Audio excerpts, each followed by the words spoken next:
Welcome to the Fanatical Elves Show, part of the L Network.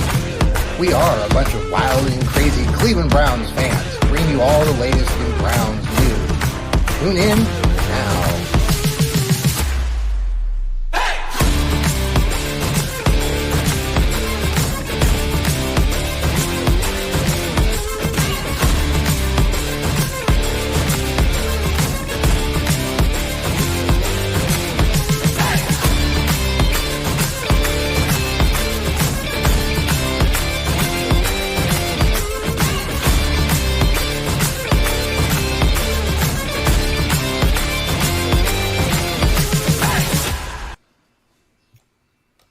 And welcome, everybody, this evening to our Browns schedule breakdown show. We are the Fanatical Elves Network, and we are here to break down tonight's, or what happened earlier this week. The Browns released their schedule, and I am happy to welcome our contributors to the Fanatical Elves Network once again. Plus, I'm coming to you live, or this is a recording, but I'm coming to you from my new laptop. So hopefully you guys can all hear me well. I was trying to get my mic to work earlier. It wasn't working very well. It is working now. Thanks, Steve. That was good. I think Elliot is still on mute because he's printing something in the background. We got Joel, who just showed up. Joel, the left guard. We appreciate you coming in. We actually just, we were waiting for the left guard to show up, and magically he did right as we were starting the show. So welcome, boys. How is everybody? Doing well. Doing great. Excited. Let's go. Very. Elliot's still on mute because if you can watch us on the YouTube. There you go, folks. If you're watching on YouTube, you can see all the animation Elliot is sharing right now. We have a great group of guys here that are contributing every week, all the time. They are sports writers, they're blog writers. They love the Browns just like you, and we just are happy here to be here tonight and talking to you about the Browns schedule, which came out Thursday night. All the anticipation. We already knew kind of who the teams were the Browns are going to play, but now we know like when they're going to play them. And so before we get into the schedule, and we talked about this a little bit off air, and Joel, we're just filling you in right now, but there's a little bit of breaking news late last night that caught a few people off guard. Zardavius Smith was traded to the Browns, a 8-year, 10-year veteran who last year played for the Vikings, previously played for the Green Bay, played for the Baltimore Ravens, was actually a 4th-round pick of the Ravens. Went to Green Bay, had a couple good years with Baltimore, then went to Green Bay, had a stellar career, an outstanding edge rusher, linebacker, and he has just added another layer to this defense that's really getting good on paper pretty quick. So I wanted to go around the room, welcome you guys, and get your initial takes. I know mine was a little bit of like, oh, okay, wow. So, Steve, let's start with you. How are you doing down there in Nashville? Doing great. Down here in the land of just a football logo. Woo-hoo! But anyway. That was the best, man. Social media. I know Joel wants to talk about some of those social media groups, but man, your Tennessee Titans, that was pretty impressive. Yeah, it was impressive, and that's the reason I don't go downtown. But anyway, excellent move by the GM Ninja, as I call him, the silent assassin, Andrew Berry, 3-time Pro Bowler, 10 sacks, 80 pressures last year, which if you take out Myles Garrett's pressures from the team, Zadarius Smith would have more than half of the rest of the team in pressures. He's going to be 31 years old. He is a stud. He is going to make Myles Garrett a lot better. This defensive line, I am so happy with this move. Andrew Berry, you're phenomenal. Let's go up to, or let's go down to Elliot. Village. Elliot, how are you this evening? And has Oh, your I'm printer stopped fantastic. Thank printing? you very much.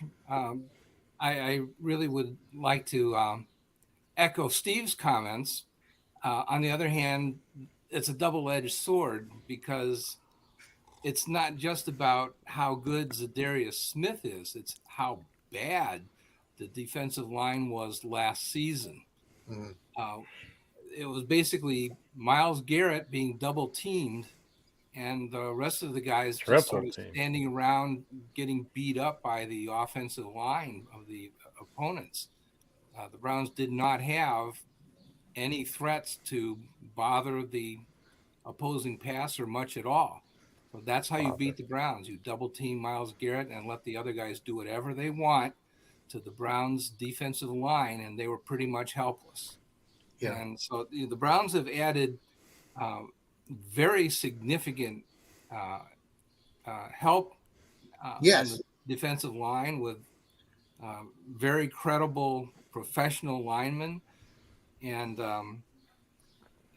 we've got two guys that have gone to recent Pro Bowls. Mm-hmm. And Yeah, Smith went last year with the Vikings. with Yeah. the Vikings, yeah. He's gone Yeah, three now- times, and he went Yeah. once with the Vikings last year. Yeah, he did tail off at the second half of the season. I would like to comment about his injury history. He had a knee contusion, Right. which limited him to, I think, 1.5 sacks on the second half of the season. Now, Yeah. what, you may ask, is a knee contusion? What that means is that he had basically a deep bruise of the knee. That is not something that would be expected to linger, I think, from one season. It to does the linger next. for a 53-year-old like me, but that's okay. But we'll move on. Yeah, You're not rushing a quarterback. It is something that an athlete would be expected to be able to recover from fully.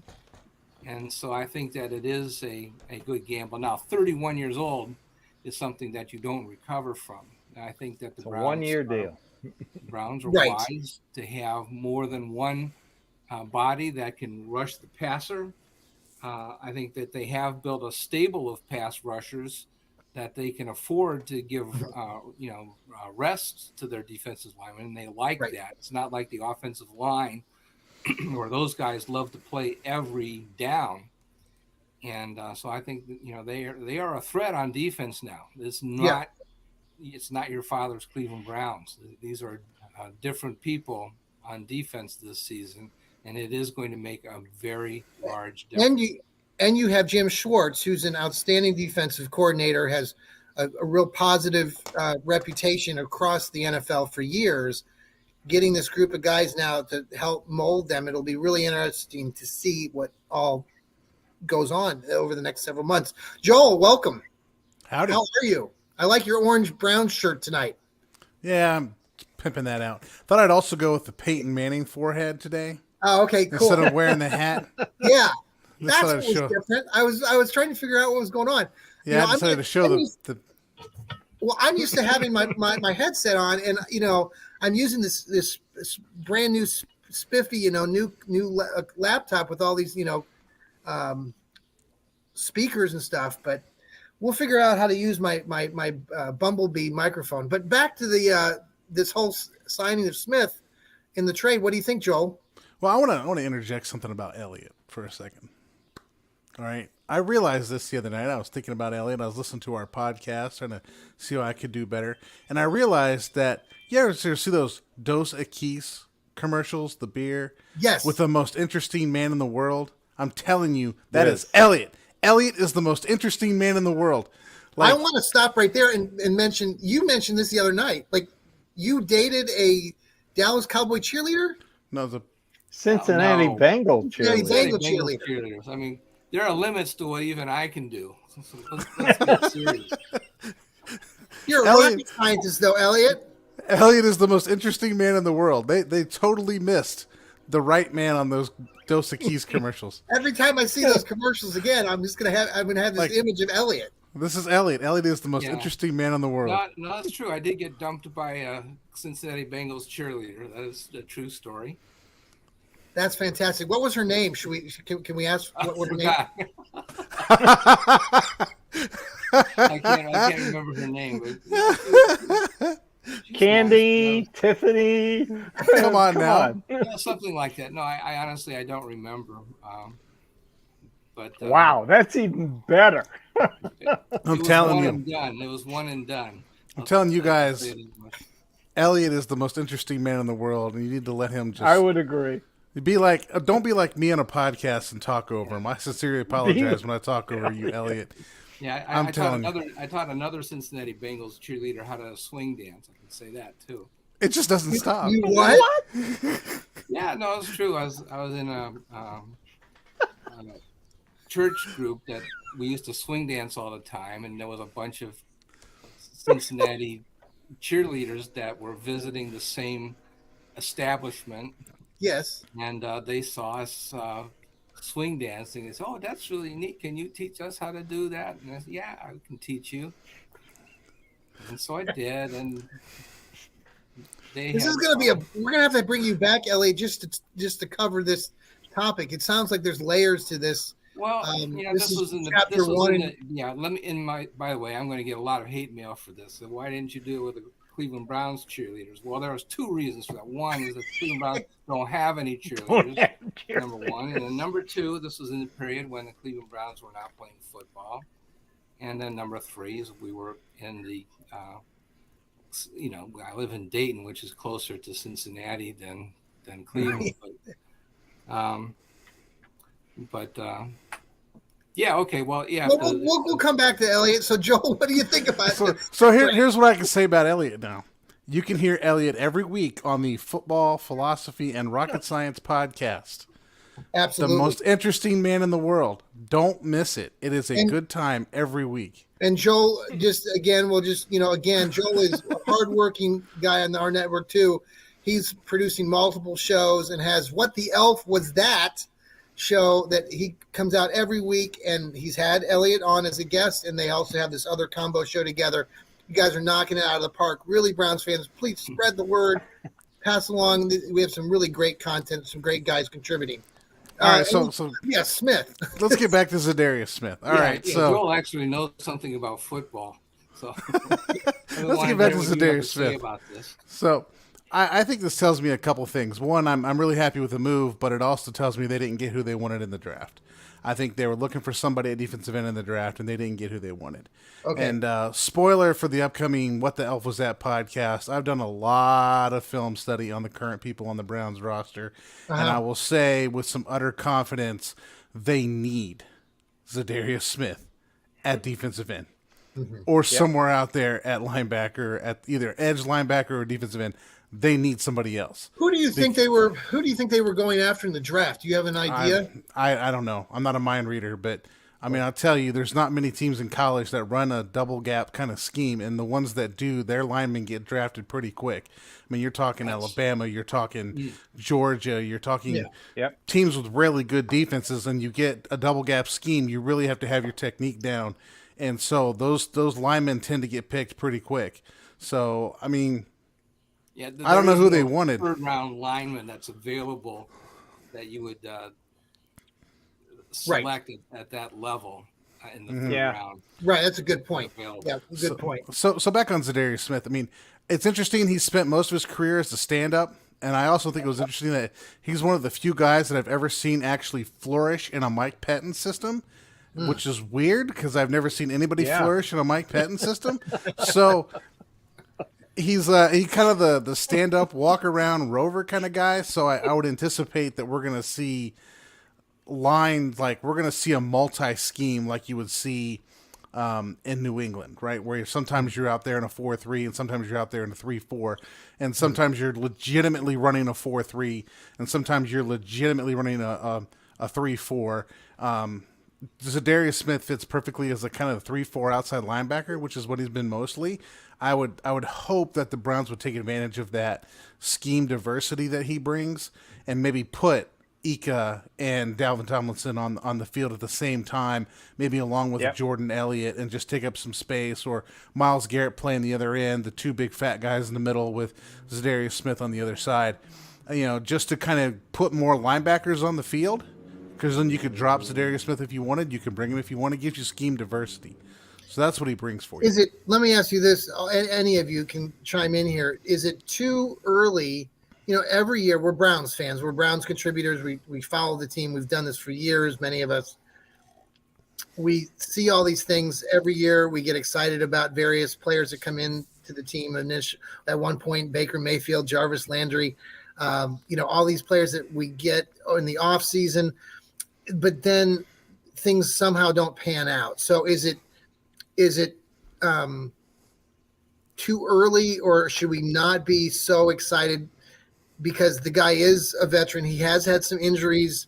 He's been around for a bit. He had a really outstanding last year. He had 10 sacks and everything. So, but is it too early, or should we temper our emotions, or is this really legit? Like, this really has changed the Browns defense, and legitimately, as Browns fans, we should be anticipating a lot better deal especially on the defensive side of things. Steve, you want to go first, or Elliot? Yeah, Yeah, Elliot. I want to jump on that for a number of reasons. One is that I think that the Ika pick is probably the most controversial, but I wanted to echo what the left guard was saying, that he brings some diversity that people are not really thinking about at the present time. Mhm. But we talked about this in our show, Football Philosophy and Rocket Science. But this dude in college played at 358 pounds, Mhm. but he took the weight off by the time he went to the combine, and he weighed in at 335. There is a big difference, especially at the NFL level, between 358, which namely nobody plays at 358 in the NFL, and Mhm. 335. And I think, this is every draft pick is a risk, but I really like his chances at 335. I think this Mhm. could be a really big upset pick, that he may be much better Mhm. than the film would indicate. But I also think that he is appropriate size to play in a 3-4 configuration if you want to play three defensive linemen. And so I was very interested to hear what you had to say, Joel, that this is a possibility for the Browns if they want to go that way. So I think that is, huge if we wanted to play 3-4, Mhm. and that's uh, that's how Smith got most of his sacks, is playing as a pass rushing linebacker, and he was just very destructive in that role. Mhm. Uh, and again, it's not necessarily that. Well, first of all, he is really that good. He made the Pro Bowl, and he made that for a Right. reason. And also the Browns really were that bad at rushing the passer last season outside of Myles Garrett. They had a Yep. superstar at one end, and they had nobody at the three other positions on the line. So there Mm-hmm. couldn't be a greater contrast. There Mhm. couldn't be a greater contrast between what the Browns have this season and what they had at three other positions last season. Mhm. I I, I just think Right. Okay. you're going from a number, very low ranked players to very high ranked players, and backups that are also very high ranked Mhm. in one season. This is a really giant I really turn. like the Juan Thornhill pick at safety. I think, we were all high on John Johnson, but Juan Thornhill, to me, I mean, just watching film and reading about his background and what he's done with the Chiefs. Obviously, it's a different team. They've Super Bowl champs, but I like having him back there. It gives me some sense of a little bit more confidence that our secondary will be John hopefully. Johnson was playing out of position. I love Well, John Johnson, that's but true. he got a raw deal from Cleveland Mhm. because Yeah. he was not playing. He was sort of like Andrew Sendejo, where he was not playing the position that he was capable of playing, and everybody blamed him Yeah. for it. And he was really doing the best job that he could to cover the fact that the Browns didn't get. Why can't they have a free safety? What's wrong with getting a free safety? I don't get it. Why they drafted about 5 strong safeties and they couldn't get a guy to play freaking Uh-huh. free safety. They haven't had a free safety since I don't know when. Was it the last Felix? time Wasn't Felix Wright a free safety? Remember Felix Wright? Yeah, probably like 1994 was probably the last time we had a free safety. I don't know. Yes. They've been having people play out of position since forever. Steve, what do you think about what's going on? I mean, are you confident with this defense? Right? I mean, you were pretty excited. Yeah, I am. It starts with Jim Schwartz. So I am very happy. Yeah. The Smith trade, like Joel said, he lines up like anywhere. I was watching a little film of him this morning. Mm-hmm. He's got a great bull rush move. He's got a good swim move. He uses his hands very well.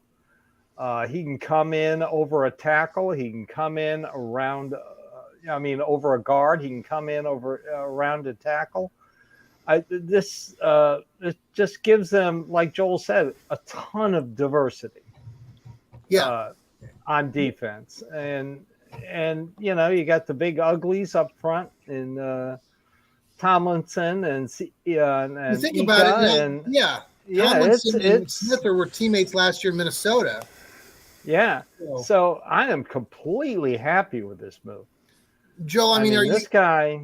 Yeah, I know he got hurt week 10, but he still finished like 18th in the league with rush ends. Yeah.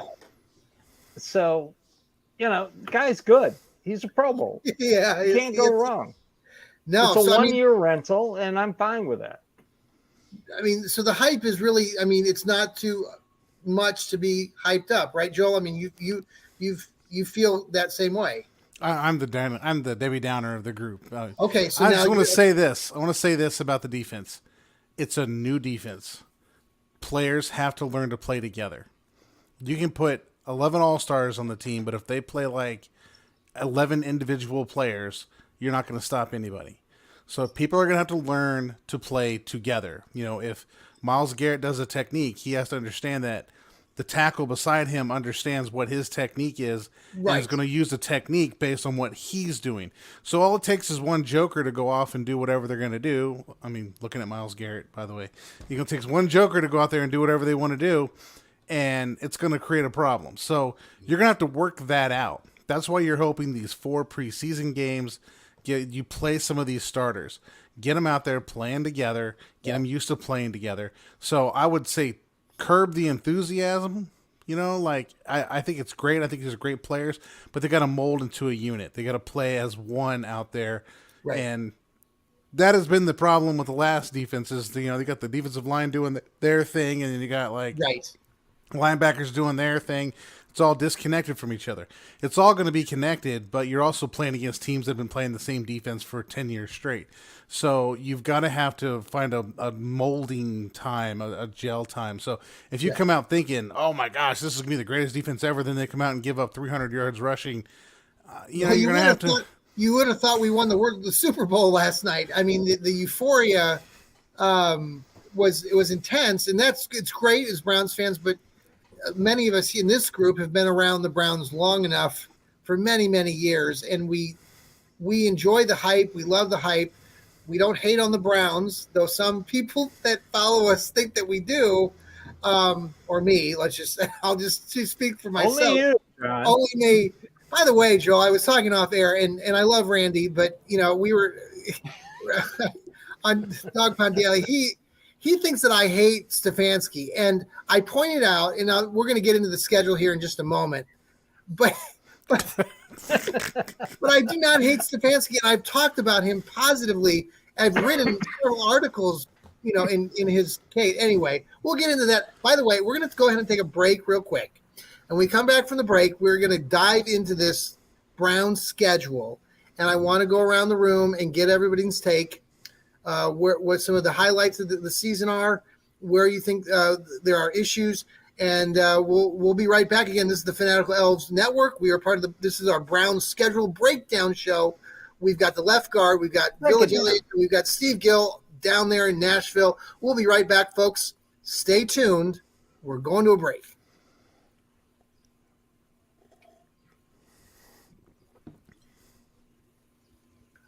Okay, we're back from that break.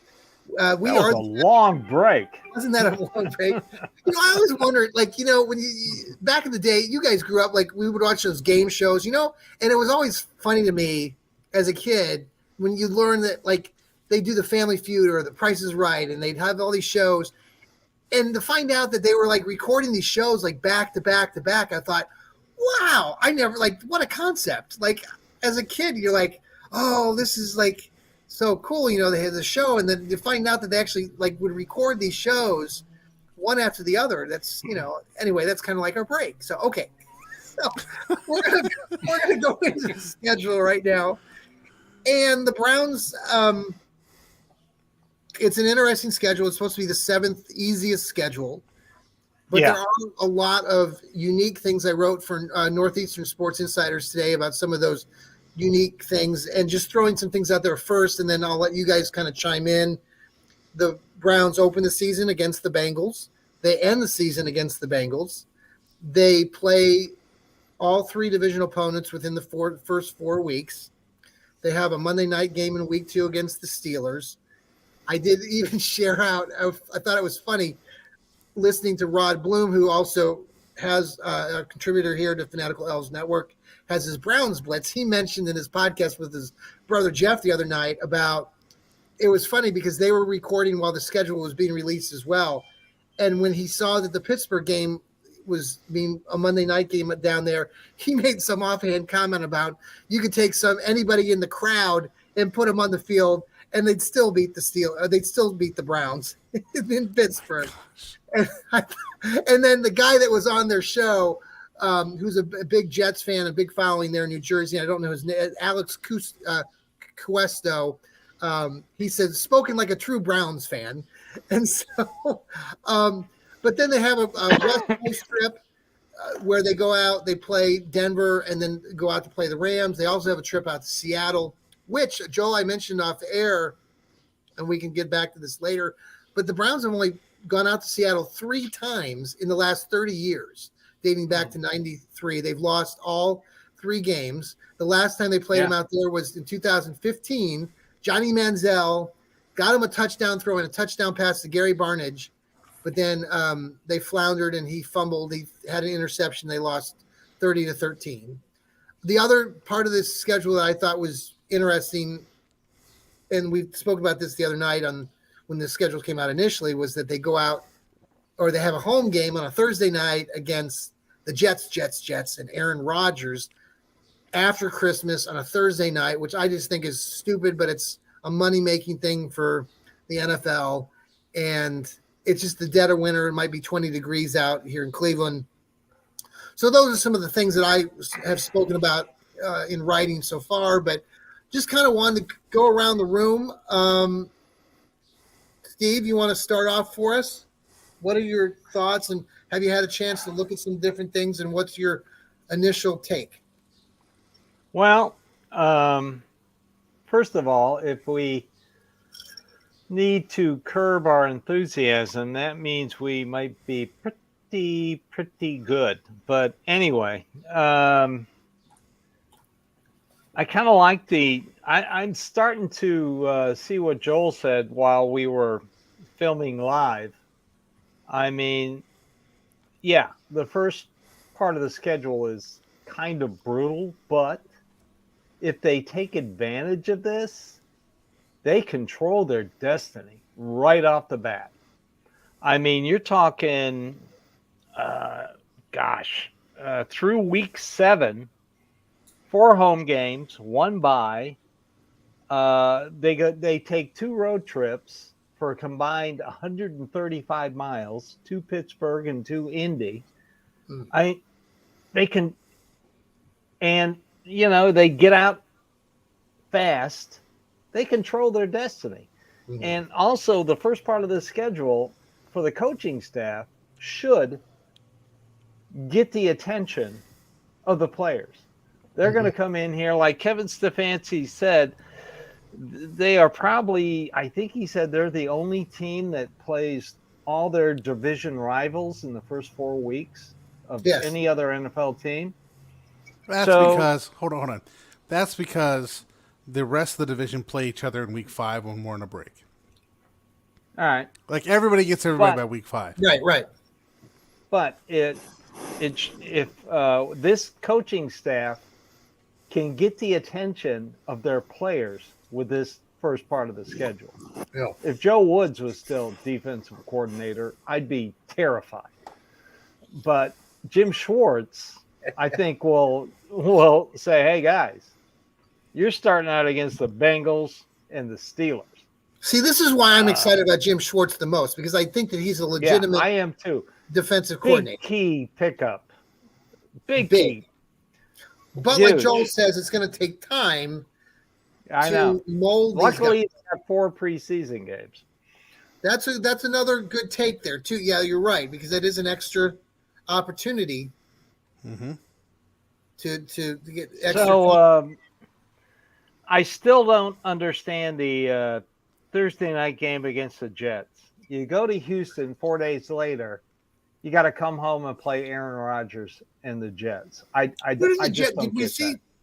Did you go look I don't and see get who it. the Jets? Who did the Jets play that Sunday before? Did anybody look?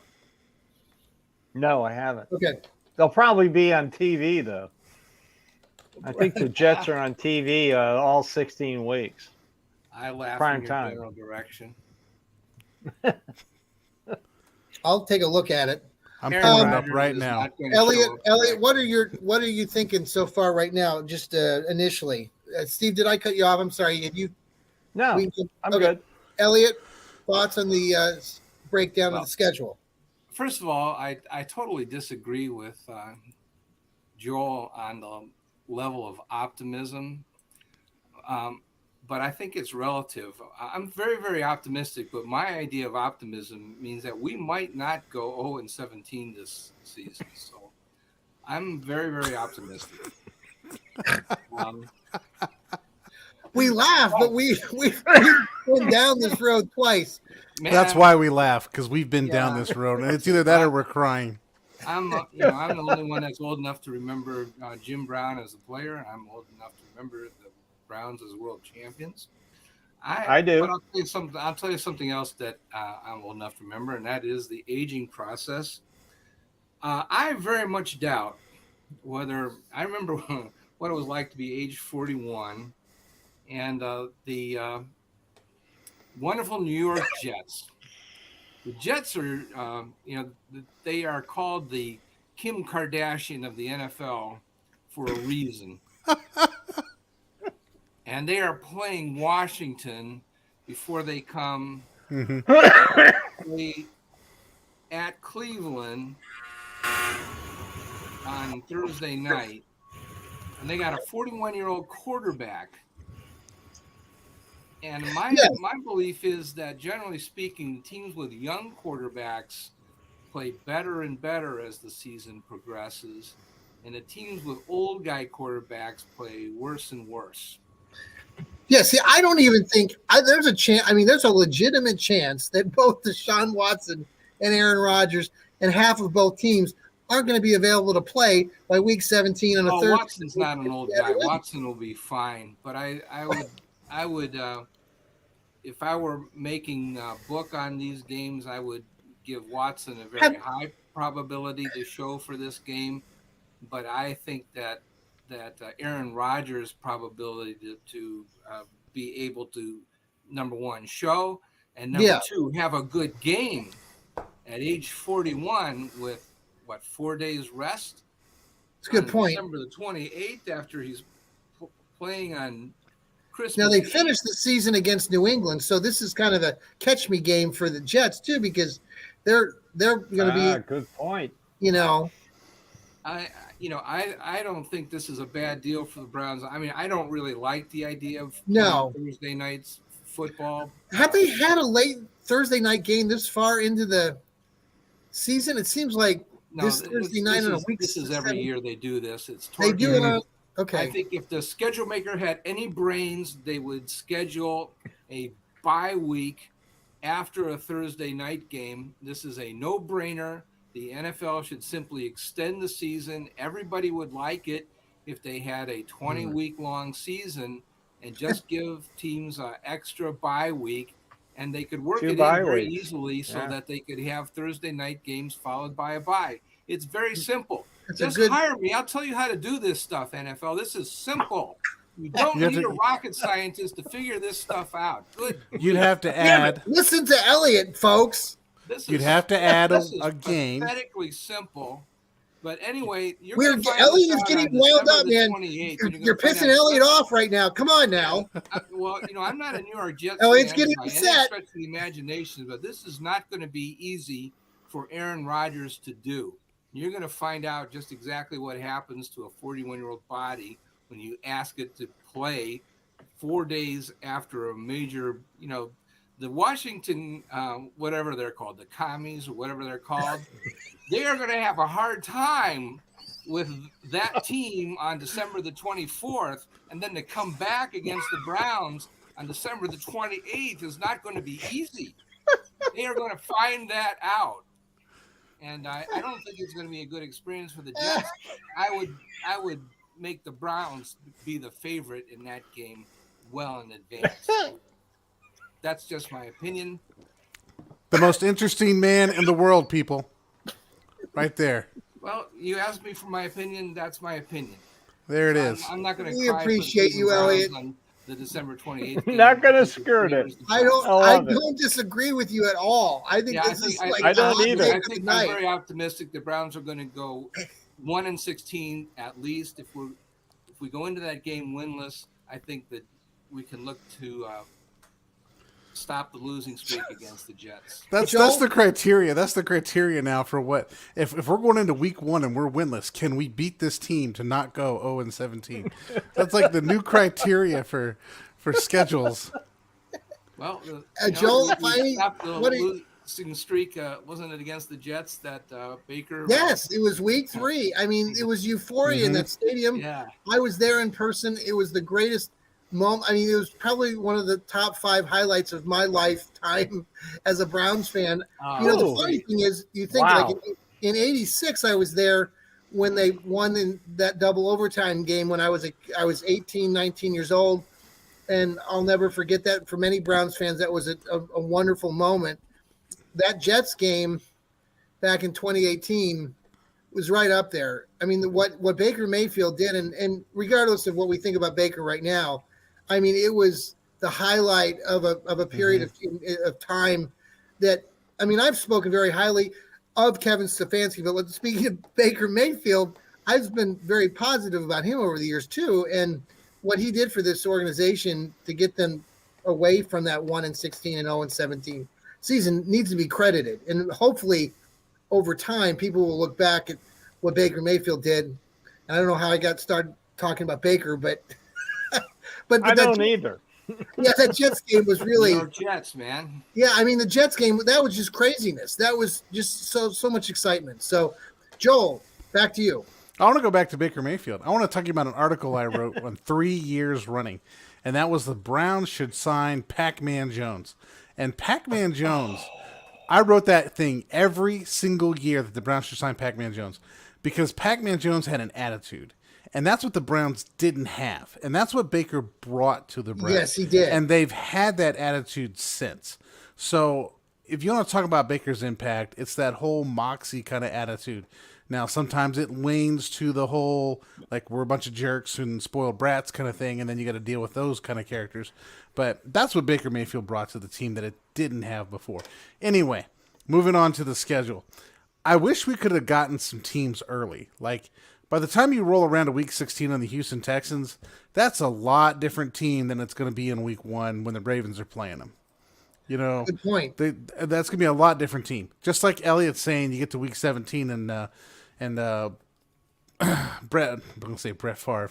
Aaron Rodgers is going to be coming out in his wheelchair. They're the same age, so it's easy to. It's the same career arc too, right? You leave Green Bay, you go to Yeah. New York. I mean, it's just, next year we'll be playing for the Vikings. But I'd like to have seen the Texans early. I'd like to have seen the Bears early because I think the Bears are Right. going to be a different team late. The Jaguars, like to have gotten them early, although they people seem to be high on the Jaguars. I'm not, because Me I either. think if you take your defensive line and you come up the middle, blitz linebackers up the middle, Trevor Lawrence he pulls the Baker Mayfield where like Yeah. instead of coming up in the pocket, he just like escapes. So I'd like to have gotten him before he figures out how to deal with that because I think teams are gonna really push on that him this year. So yeah, we've got a weaker schedule technically, but you really don't know what that looks like until the end of the season. And some of the teams that are supposed to be the weaker teams, we get later in the season. Yeah. I'm the Debbie Downer today, aren't I? But I am actually excited about this. Like, I think this is one of the things I think I have problems with Browns fans. They're so traumatized by like everything that's gone on, right? The move, the death penalty, just everything that's happened. Browns fans become so traumatized that you see the first challenge and you're like running for the hills crying. Let it go, people. This is an opportunity.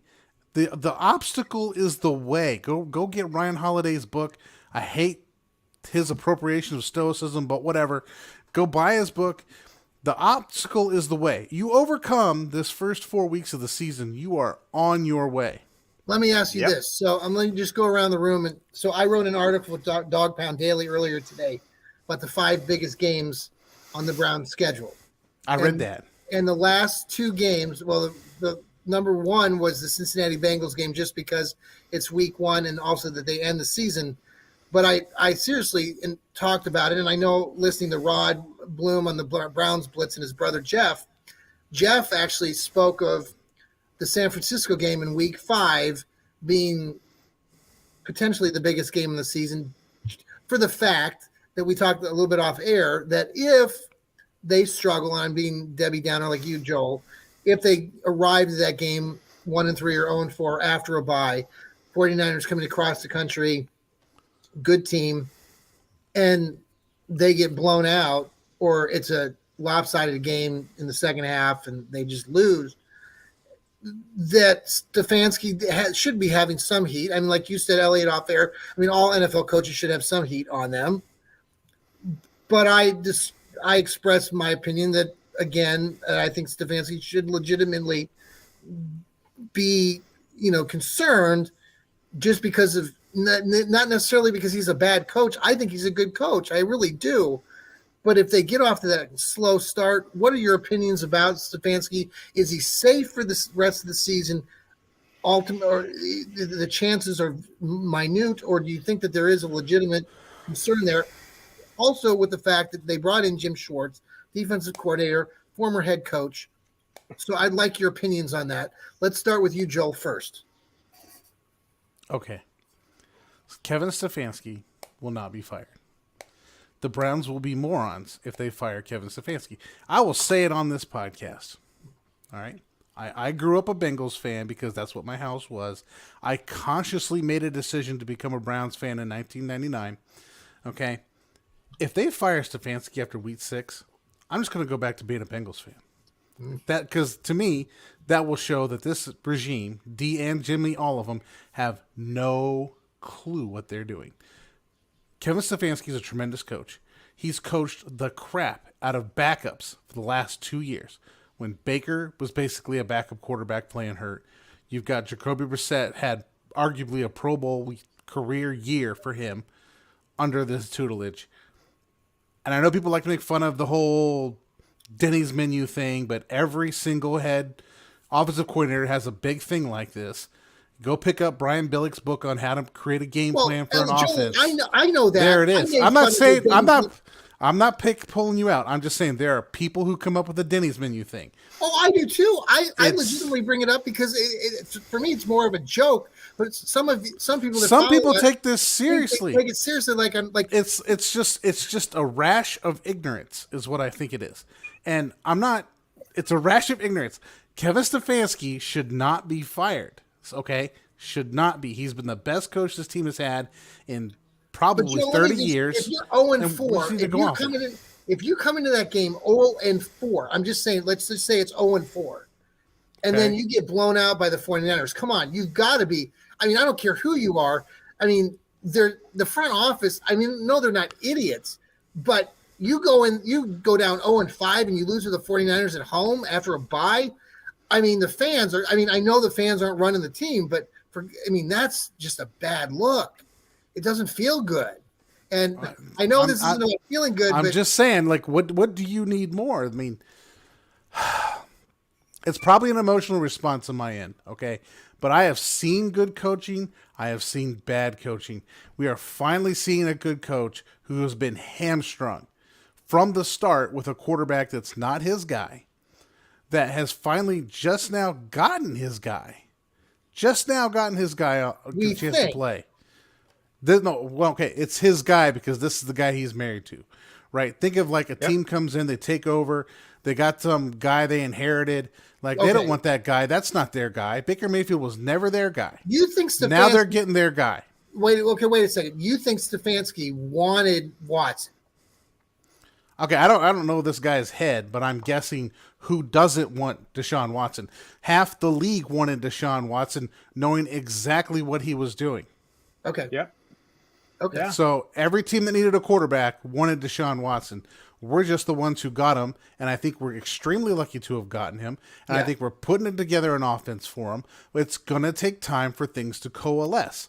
You cannot bring in new defensive coordinator, and in my opinion, we brought in a new offensive coordinator, right, to run the offense. Yeah. You've got to give them a chance to get together. Are they going to win week 1? They might. They're going to win week 2? They might. They could win all the games. They could win none of the games. That doesn't mean that the coaching staff, people looking for a scapegoat, that's a mental health issue. Stop looking for scapegoats. And believe me, we all know Browns fans, including myself, I'll speak for myself, we're all mental cases. So, I'm agreeing completely. Browns fans have some trauma based on what we've gone through with losing our team. They've been set up for failure. And then we've got onto this stigma of how are we going to turn this around. So we have it in our minds that like things are crap and we have to fix them. So the baseline is everything is crap. As soon as something doesn't go our way, well, that's just because everything's crap. We need to get rid of these people. That's not how football works. Right. Yeah, I know. He's Steve, right. What are your thoughts? We pay too much attention to Brown's Twitter and the line from Monty Python and the Holy Grail is, when they left Camelot, it's such a silly place, and it is. It's ridiculous. I mean, I agree with Joel. I mean, Kevin Stefanski is a damn good coach. He is. I mean, for goodness sakes. I mean, Jacoby Brissett had a career year last year, and he's a career backup. I mean, come on. He's got a top 10 quarterback, finally. He's got a great offensive line. Yeah. He's got a great running attack. He's got wide receivers, tight ends. He's got everything he can work with. He's going to make this offense in the image of Deshaun Watson. He has always proven with every quarterback he's worked with, he molds it around the quarterback he has. This guy, Deshaun Watson, is a talented individual. So I have complete faith in Kevin Stefanski. Let me just ask you, let me just interrupt. Steve, I want to ask you this question, though, because what I'm getting at, what I'm thinking, like, he's a damn good coach. But like Joel mentioned a little bit earlier, and I agree with you. I'm not disagreeing with you. I do think that he's you hate Kevin Stefanski. I think he's a damn good coach. What I think, though, is this idea that Joel mentioned earlier, which we talked about Baker Mayfield and being Browns fans and the mental health issues that we have, that you got a fiery quarterback that comes in, gets the fan base all hyped up. Stefanski is not like that. We all could talk about that. So what? Well, this is what I'm getting at, though, is I don't know how to like. The point being that when you see him in these post game Stefanski in these post game interviews or in the locker room, he's not your hellish sort of hell bent cussing and swearing and acting like one of the players. He's more of a diplomat, sort of a scholarly, and he's always been that. If you look at research him, he's always had that kind of skill set. He's an excellent coach, excellent player back in his day. When I think he played at Penn. I guess I'm just thinking, like, he's a damn good coach, but the perception's coming down. Who cares? Well, you don't care, but there's a lot of the fan base, and I know the fans don't count, but it's like this contrariness between what he is, but he hasn't had a great amount of success. Granted that he's been coaching up backups and Jacoby Brissett. He was coach of the year his first year. Mm-hmm. Well, but we can talk about that. On. 2020 was, I would say that's an exceptional. He didn't have Deshaun Watson last season.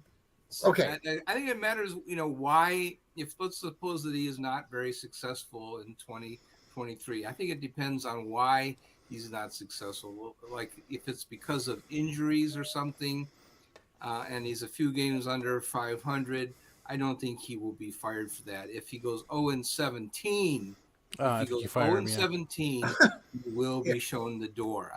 I think there should be a rule, that everybody should understand that as an organization, you're not allowed to go 0-17. That should have been made clear.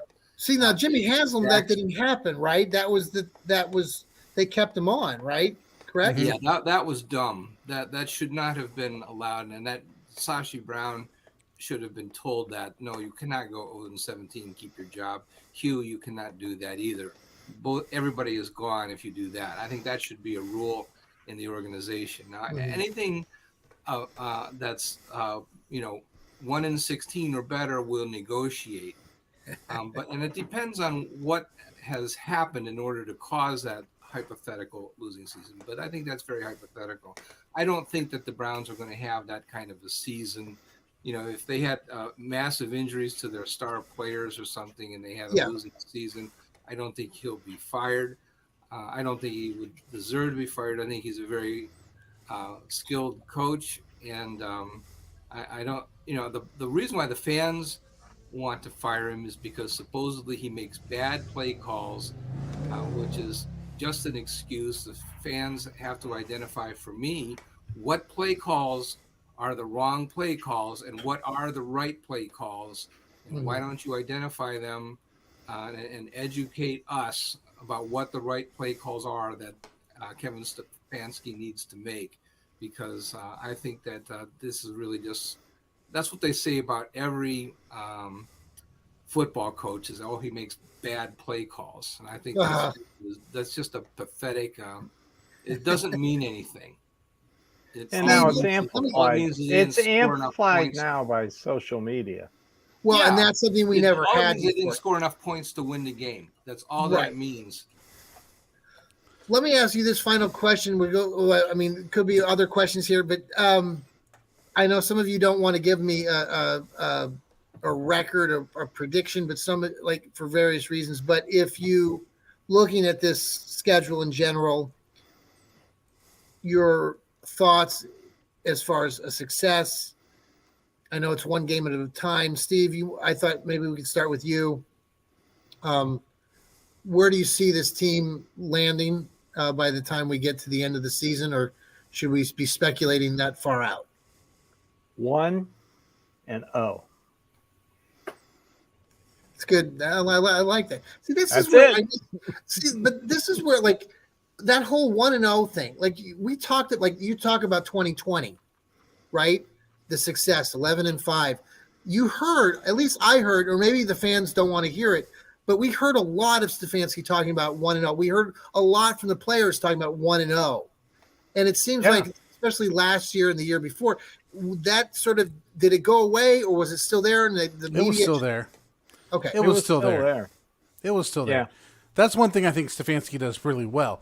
And I think Mike Pettin used to say this: you can't let one loss turn into 2 losses. And that's because people tend to think ahead and make projections.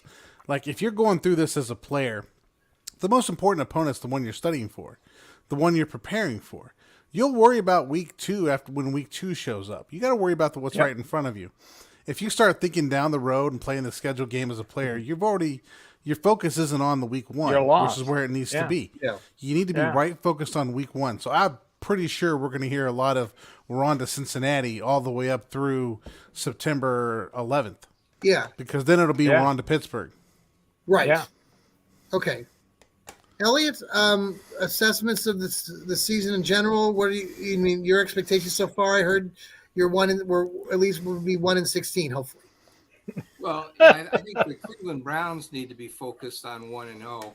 I am not the Cleveland Browns. I'm an analyst. I think the Cleveland Browns are going to go 0-1. I think the Cincinnati Bengals are the toughest team in the AFC. I think, as Joel pointed out, this is a new defense. The team doesn't know how to play it. I think it will be a question of 11 individuals trying to figure out how to play with each other at first. I think it'll be chaos. I will point out that when the Cleveland Browns made the playoffs in 2020, they got absolutely clobbered. I think it was by the Baltimore. Baltimore. They lost like 31-6 or some It terrible was score. 38. 6. Yeah. Yeah, well, see, I'm an optimist, and I overstated the case for the Browns. But, I think it could be disorganized the first week of the season. I expect that the Browns will improve as the season goes on. Yes. But the first game, I don't necessarily place too much stock in it one way or the other. And I do think that the Browns are going to be very much improved, and I think that the Browns will hold the opponents to lower scores as the season progresses. I think that's going to be the major difference. And I also expect to see better play from the quarterback position because I think Deshaun Watson had a below average season last year. And I think that we need to see improved play from him. And I think that we will. Excellent take. Good There job, you go. Guys, I really appreciate all of you being part of our Browns schedule breakdown show, part of the Fanatical Elves Network.